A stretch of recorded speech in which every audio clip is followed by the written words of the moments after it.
अस्सलाम वालेकुम। खबरें TV.net के साथ मैं हूं ज़ाहिदा राव। उम्मीद करती हूं आप सब खैरियत से होंगे जहां भी होंगे। नाज़रीन, कहा जाता है वजूद ज़न से है कायनात में रंग, और वाकई वजूद ज़न से है कायनात में रंग, क्योंकि औरत किसी भी रूप में हो इस सोसाइटी को, घर को मुकम्मल करती है। बेटी हो तो रहमत है, माँ है तो कदमों तले जन्नत है, बहन है तो घर की रौनक है। यानी कि औरत का कोई रूप ऐसा नहीं है जो घर को मुकम्मल नहीं करता, इस सोसाइटी को मुकम्मल नहीं करता। और अगर इस्लाम की बात कीजिए तो इस्लाम ने भी औरत को बहुत हकूक़ दिए हैं कि माँ के कदमों तले जन्नत रख दी है, बेटी को रहमत कह दी। इससे ज़्यादा इस्लाम से हमें क्या हकूक़ चाहिए औरत को। जितनी रिस्पेक्ट इस्लाम ने औरत की दी है उतनी रिस्पेक्ट किसी भी मुआशरे में नहीं है। अगर आप यूरोप की बात करते हैं, यूरोप की हम बहुत मिसालें देते हैं कि यूरोप कहाँ से कहाँ पहुँच गया, लेकिन वहाँ भी औरत की इतनी रिस्पेक्ट नहीं है। औरत को आज भी वहाँ टिश्यू पेपर की तरह इस्तेमाल किया जाता है। औरत उनके लिए कोई एक चीज़ से ज़्यादा कोई चीज़ नहीं है, नकारा चीज़ है। लेकिन जिस मुआशरे में हम रहते हैं, पाकिस्तान में रहते हैं, वहाँ आज भी औरत की कहीं ना कहीं रिस्पेक्ट मौजूद है। जितना मर्जी हम कह लें कि पाकिस्तान में ये है वो है, लेकिन आज भी अगर आप पाकिस्तान में कहीं औरत चल कर चली जाती है, दुश्मन भी हो तो वो माफ़ कर देता है कि औरत चल कर आ गई, इनके औरत की इतनी रिस्पेक्ट है।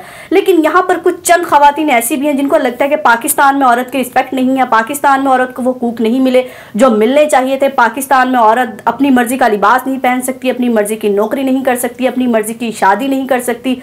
तो वो अपने हकूक़ लेने के लिए 8 मार्च को निकलती हैं। जी हाँ, मार्च आने वाला है, ख़वातीन जो है फिर डी चौक पर आ जाएंगी। लेकिन आज औरत मार्च क्यों ट्रेंडिंग पर कर रहा है? इसलिए ट्रेंड पर जा रहा है कि इंडिया में जो एक बहादुर लड़की मुस्कान ने है, जिस बहादुरी से उस जत्थे का, उन गुंडों का मुकाबला किया इंडिया में, जहाँ अक़लियतों को पहले ही बहुत मुश्किलात का सामना है, जुल्म की दास्तान है उनकी, वहाँ पर उन पर तशद्दुद किया जाता है, अपनी मर्ज़ी का वो लिबास नहीं पहन सकती, अपनी मर्ज़ी से अपने मज़हब को प्रैक्टिस नहीं कर सकती। तो आज लोग कह रहे हैं, ट्विटर पर, सोशल मीडिया पर ये बहस, ये जंग जारी है कि आज औरत मार्च वाली खवातीन कहाँ सोई हुई हैं, कहाँ हैं वो आंटियाँ, इस लड़की की सॉलिडारिटी के लिए क्यों नहीं निकली कि उसके साथ भी तशद्दुद हुआ है। वो भी एक बच्ची थी, खातून थी, मुस्लिम उम्मा की खातून थी, चाहे मुस्लिम थी नहीं थी। अगर आप तो कहती हैं हम तो औरत की आज़ादी पर बात करते हैं, तो फिर औरत की आज़ादी पर आपको बात करनी चाहिए। लेकिन इस खातून के साथ भी खड़ा होना चाहिए था, इस लड़की के साथ भी खड़ा होना चाहिए था। क्यों, क्या ये खातून नहीं थी? इसका दिल नहीं है कि वो जैसा मर्जी लिबास पहने, वो हिजाब पहने या ना पहने?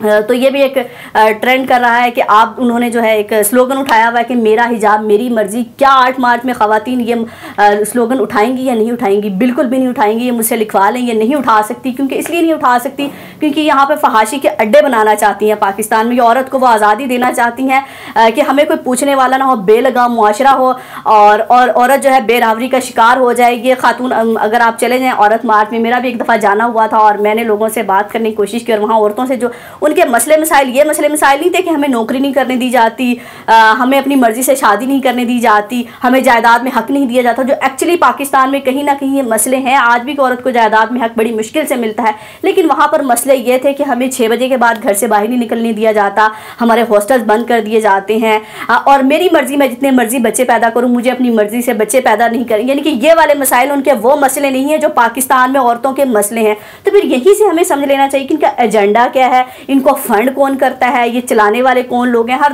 दफ़ा वावेला तो मिचता है कि औरत मार्च के ख़िलाफ़ है पाकिस्तान में, लेकिन फिर कौन सी ऐसी ताकत है जो इनको करने दे देती है? डी चौक पर ये आ जाती हैं अपने बेहुदा स्लोगन उठा के। लेकिन अगर कोई लगता है कि खिलाफ है, लेकिन खिलाफ भी होंगे, लेकिन पीछे कोई ऐसी ताकत तो है, ऐसे कोई फंड है जिस पर जो हमारी पुलिस भी, वहाँ पर बड़ी सिक्योरिटी उनको दी जाती है, जैसे वो बहुत नेक काम कर रही हैं, बड़ा अच्छा काम कर रही हैं। वैसे तो यहाँ के एहतजाज के लिए आज इस पर लाठी चार्ज कर दिया जाता है, लेकिन उन खवातीन के लिए सब कुछ ओपन होता है बड़ी आज़ादी से। फिर भी औरतें कहती हैं कि हमें आज़ादी नहीं है। इससे ज़्यादा आज़ादी आपको पाकिस्तान में क्या चाहिए? तो क्या अगर आप जाके देखें, उसमें कोई भी आम खातून नहीं होती है। कहते हैं ना कच्ची आबादी वाली भी वो बेचारे होते हैं जिनको खाने के लाले पड़े हुए होते हैं। उनको ये कहती हैं चलो 2 वक्त की रोटी हमें मिल जाएगी, चलें औरत मार्च में चल जाएं। अगर आप किसी गांव देहात में जाके लोगों से पूछें कि औरत मार्च होता क्या है, तो लोगों को ये भी नहीं पता कि औरत मार्च है क्या, ये किस दिन मनाया जाता है, किस मकसद के लिए मनाया जाता है। ये 8 मार्च ही ख़वातीन का एक आलमी दिन है, ठीक है, मनाया जाता है, लेकिन इसके अलावा भी औरतों के साथ बहुत जुल्म होते हैं। पूरा साल बच्चियों के साथ ज़्यादती हो जाती है, तशद्दुद का निशाना बनती है, औरतों को बेवजह तलाक हो जाती है, जायदाद में हक नहीं दिया जाता। तब ये औरतें कहाँ होती? जब 7 साल की बच्ची को भी ये दरिंदे नहीं छोड़ते, तब क्यों नहीं बोलते? ये सिर्फ 8 मार्च वाले दिन स्लोगन उठाती हैं और आ जाती हैं एक एजेंडा दिखाने के लिए।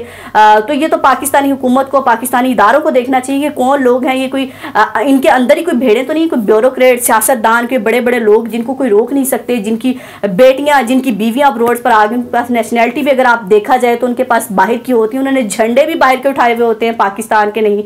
तो फिर क्यों नहीं समझ आती कि एजेंडा किसका ही? फिर ये मुसलसल खामोशी जो है यही है कि ये भी भरपूर साथ दे रही है हमारी हुकूमत, जो भी होती है, चाहे पीटीआई की हो, ये हर दौर में होता रहा है, जिसकी हुकूमत भी हो, लेकिन इनको करने दिया जाता है। इस बार फिर भी आ जाएंगी, जाहिर है अभी से फिर उन्होंने ट्रेंड चलाना शुरू कर दिया है कि इस बार तो जो है हमारे मर्द भी हमारे साथ होंगे, क्योंकि मर्द इसलिए हमारे साथ होंगे जब ये हिजाब वाली खातून को सपोर्ट कर रहे हैं हर मर्द के, इसने बड़ा बहादुरी का काम किया है, तो हमारे मर्द भी मुनाफिक हैं, और जब इसका साथ दें तो यकीनन ये औरत मार्च में भी आएंगे, औरतों को सपोर्ट करेंगे कि औरत जिस तरह का मर्जी चाहे लिबास पहले।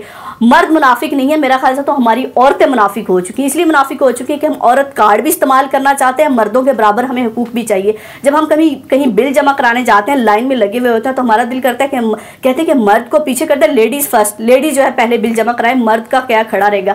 लेकिन जब कहीं ऐसी बात आती है फिर कहती है हमें मर्दों के बराबर भी हुकूक चाहिए, तो फिर आप लोगों को पहले ये डिसाइड कर लेना चाहिए कि मर्दों के बराबर हुकूक चाहिए आपको, या फिर औरत कार्ड खेलना चाहती हैं आप, क्योंकि औरत को खुद भी नहीं पता वो क्या चाहती है, बस सिर्फ उसको आज़ादी चाहिए जहां उसको कोई पूछने वाला ना हो, वो अपने बाप की हाकमियत को, अपने शोहर की हाकमियत को, अपने भाई की हाकमियत को चैलेंज करना चाहती है। हालांकि मर्द का अल्लाह ताला ने एक हाकमियत का दर्जा रखा है, हम उसको चैलेंज नहीं कर सकते। कुछ चीज़ें होती हैं जो खुदा की तरफ से होती हैं कि औरत को इमोशनली थोड़ा सा कमज़ोर बनाया गया है, मर्द को थोड़ा सा मजबूत बनाया गया है, मर्द को जो है उसकी छत कहा गया है, सुकून कहा गया है कि मर्द एक मुहाफिज होता है औरत का।